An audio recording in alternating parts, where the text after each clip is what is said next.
Good evening, and thank you so much for joining us here for Ask 9. My name is Becky Phelps. I'm Jim Mertens. We're so glad that you're joining us once again. This is an opportunity for us to take a little more of a deep dive in some of the news stories that you're most interested in, or at least that you have told us that you want more information about, as well as answering questions every now and then about the jobs that we do and giving you a little more transparency on how the TV9 newsroom operates. We got a question into the newsroom.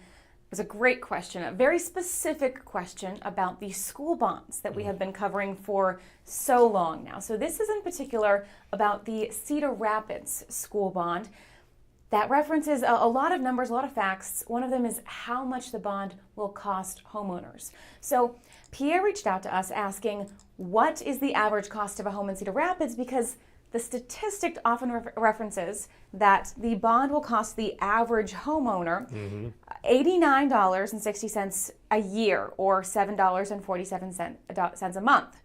But what is the average cost of a home? And that has changed year after year. We used to use a $100,000 home or a $100,000 property because it's the property tax as kind of the base there, and that then increased to $150,000 as home prices increased, and it's increased from there. So the answer, Pierre, is $200,000 is what they are referencing, the Cedar Rapids School District, as the average price of the home. That is how they are doing all of their math for the general statistics of what it's going to cost people this bond. And you well know that there's a lot of houses that are worth a whole lot more than that, and there are houses that are worth less than that. So when it comes to the individual taxpayer, or when it comes to these bonds, it can be different from home, of course, to home. Absolutely. Now, let's go through a bit of that Cedar Rapids bond, what it's going to include. If that's approved by voters, the bond will fund renovations to McKinley Middle School, the transition of Wilson Middle School into an elementary school for Cedar River Academy and Grant Elementary students. It's also going to be renovations to Roosevelt Middle School. That'll help make way for Wilson's students. Also some upgrades to Kennedy High School. This is a significant bond. It's $117 million, which is significantly less than they were asking for originally. I was going to say, this bond question has got quite a history in Cedar Rapids, where it was much larger and for a much more expansive plan to update, renovate, and change the Cedar Rapids School District. It was met with so much opposition, and it lost in previous votes, that they came back with a new plan, and then they even pared down that plan to what we have right now, which, as you said, $117 million, which is close to half, I think, of what was originally requested. It's a significant concession for the school district on what they wanted to do versus what they are now presenting to the voters. And one of the big things is that they're talking about, some of these schools, the buildings are getting older, but you're also asking for this during a period of a government shutdown and during a period where the economy is still very fragile and people are really worried about their next paycheck. They're worried about everything having to do with their family and feeding themselves as well. It is a tough period of time to be asking for more money, and we're seeing it in district after district in eastern Iowa, where these school districts are saying, look, we've gone on as long as we can. We need to see some increases. And so we're seeing a lot of referendae or referendums that are going to be on the ballot in November. Many. Our reporters have covered so many school districts. We'll highlight a couple of those for you. The Central City School District is another one. One of the smaller ones, yeah. A much smaller one. They're only asking for $7 million. And they want to use that to add ADA accessible restrooms and stage areas. They also want a secure entrance to the elementary wing. Now, this bond would have, even though it's smaller, a bigger impact on taxpayers. For a $100,000 home, taxpayers would pay $270 a year. So that's how that would shake out in Central City. They're asking again for $7 million. And Central City has also said that it's been decades since they've asked for a bond increase. It's, as you said, much smaller school district, serving a smaller area, but of course fewer buildings as well. But one of the things that you mentioned is that so many times these districts are saying one of two things in regards to these older school buildings. One is that you need to wire them for the 21st century, and some of them just are not capable of all of the stuff that's needed right now, whether it's Wi-Fi or computer or all the links, that they've fallen behind there. And then the other thing, as you pointed out, school security. To make sure that entryways are safe. You almost have to reconstruct some of the entryways into some of these schools in order to make them safer. Also, if you've gone to a school, you do know that there's often these systems to get inside of the building that involves an intercom or even cameras.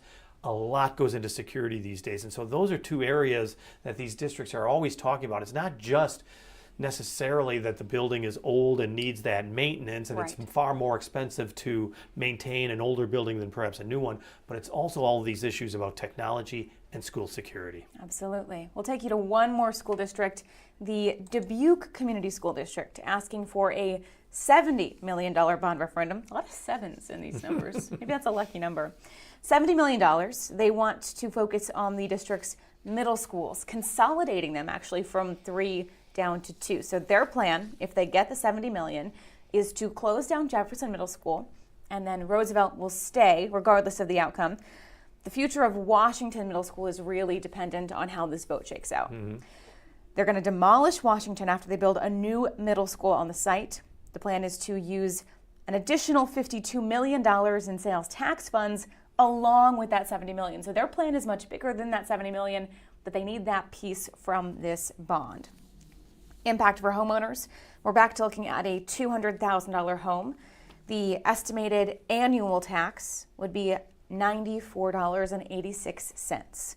So a little similar to the Cedar Rapids bond impact. One of the things that we were interested in, and Beth Malicki really made a point of pointing this out during meetings inside our newsroom leading up to a story we did last night, was the fact that the cost to demolish Washington and build a new middle school in Dubuque is actually more expensive than to renovate that middle school. And so we wanted to know why. Why are you asking for this money?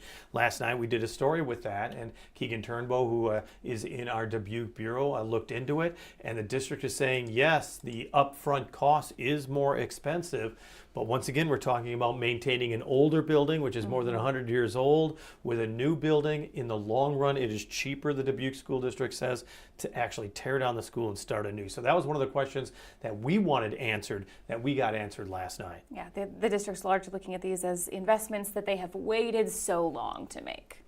So we'll see what the vote is. I mean, like we said, in November, when these bond issues go before voters, I mean, it is very tricky. A lot of them need 60% to pass. Supermajority, it's not just 50%, 60% is needed in a time of tough economy. These are going to be closely watched bond votes. And as you may very well know, a lot of times, sometimes a bond vote goes down to defeat. And so school districts actually look at that and say, the need is still there. How can we pare it down and ask again? So the voters really have a big say in this, not only on the passage, but if it doesn't pass, what they could see in the future. And all of these bonds also on the school district's websites have very more in-depth breakdowns, how it's going to impact them, specifics on things like security or construction improvements. So if your district, a district that you live in, is going to be having one of these bonds, go to the district's website, take a look at their breakdown, have them walk you through it. I'm sure they'd be happy to talk with anybody about why they need this stuff. Don't just listen to the neighbor. Don't just listen to somebody who's angry or very supportive. The websites, that they try to be as transparent as possible, and you can get the information. And I know every superintendent is more than happy to answer questions and make sure that you fully understand before you head in and vote. Absolutely. We've got another question from Ellie May. I like this question. This was interesting. It was eye-opening. Very interesting. So Ellie May Facebook messaged us and sent us just a screenshot of the USD website and said... USDA, thank you. Said, hey, what's going on here? Can you take a look into this? So we're going to show you some of the government websites and show you what exactly Ellie May was taking a look at.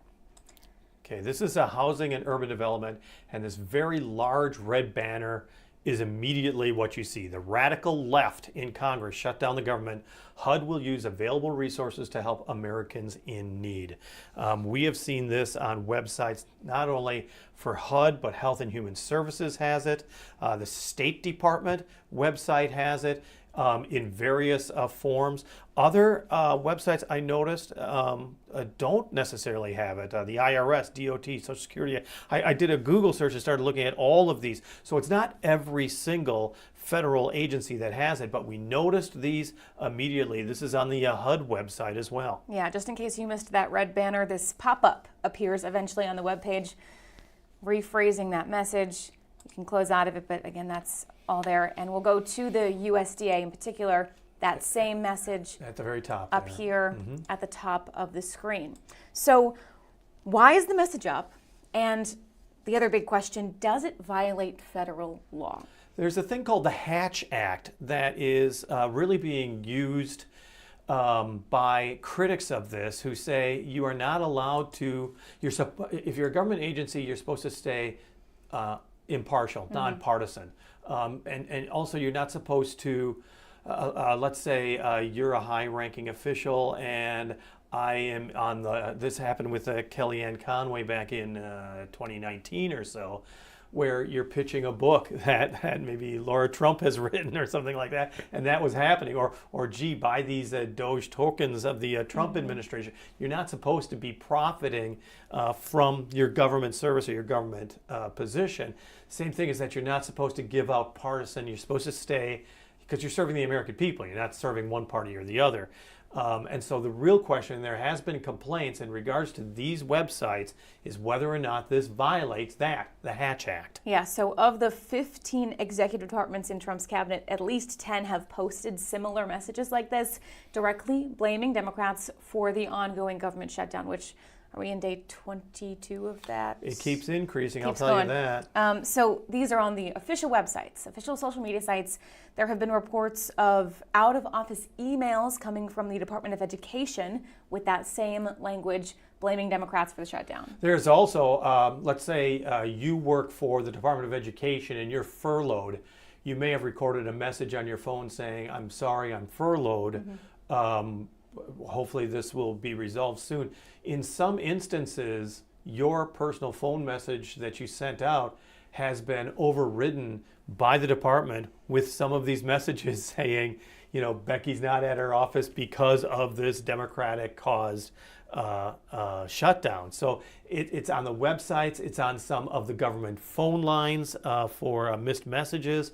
It's permeating the federal government, so to speak. Yeah, and it's a very clear united front from the Trump administration trying to push this direct message, we'll show it to you again, that the government shutdown is a direct result of the, quote, radical left. And it's in many, many departments, many experts, though, coming forward saying that this does violate the Hatch Act, pushing back on this, saying that federal employees should not be, you know, giving this message out, giving any kind of partisan message out, going pro or against Republicans or Democrats. A group called Public Citizen has filed 7 new complaints against some of these organizations. And the real question is, what can be done if you do oppose this? And the Trump administration, even in April, started relaxing its interpretation and its guidance towards its federal employees in regards to violations of the Hatch Act. And so this administration is interpreting the Hatch Act much differently than past administrations have. Yeah, and some department heads are defending these actions. Veterans Affairs spokesman defended the email message that they had saying that, well, the message is 100% factual from where we stand. House Speaker Mike Johnson has talked about this pretty saying that this is just the truth. You know, we have nothing more to say about it. You know, it doesn't violate anything, it's the truth. So there's a lot of very opposing thoughts and feelings coming out about all these messages. This is not unlike some things we've seen here in Iowa with videos being sent to airports. So, and that was from the Department of Homeland Security, explaining why is the TSA line so long. And you had Kristi Noem, who was making these announcements that were recorded, basically saying the same thing, the Democrat-led shutdown. And just saying that alone makes it a partisan issue. So a lot of airports across Iowa, I believe all of the airports that we contacted. The major ones, of course, Des Moines, Cedar Rapids, and the Quad Cities. Those have all said, we're not going to show that video because it is partisan, because we don't feel that is something that we are allowed to display because it is considered political or partisan. So that's where we are right now in regards to that. It's a great question because we are seeing it creep up more and more. The question is, what can be done about it if you oppose it, and are there any sanctions? And so far, like so many different things, it's going to end up either as Congress stiffening the rule and getting rid of a loophole, or it ends up in the courts. Yeah, it will be very interesting to see how this plays out, especially as, some organizations across Iowa have decided to take a step back out of it and say, they've taken a stand saying that it is partisan or political. So that will be interesting to see if any more comes out against some of these federal departments. Well, and like I said, the IRS, the ones that I went to, IRS, DOT, Social Security, Energy, Department of War, Homeland Security, Veterans Affairs, Transportation, Interior, those are some of the ones that I checked out real quick. And like Interior, it basically does say, because of funding issues, there will be things that impact anything like you enjoying a federal national park, or in our case, it would be Effigy Mounds is a federal park. And so it pretty much says expect delays. We're sorry for the inconvenience, things along those lines that just kind of explains why there are delays or why there are shutdowns, but doesn't necessarily pin it on one Democratic Party or a Republican Party. It just steers clear of that. Right, those just couple words are the concern around exactly these big banners. And so thank you so much for that question. Absolutely. And if you have any more questions, you're watching here and you've had something pop up in your brain, please send those in to us. We really appreciate everyone reaching out to us with their questions.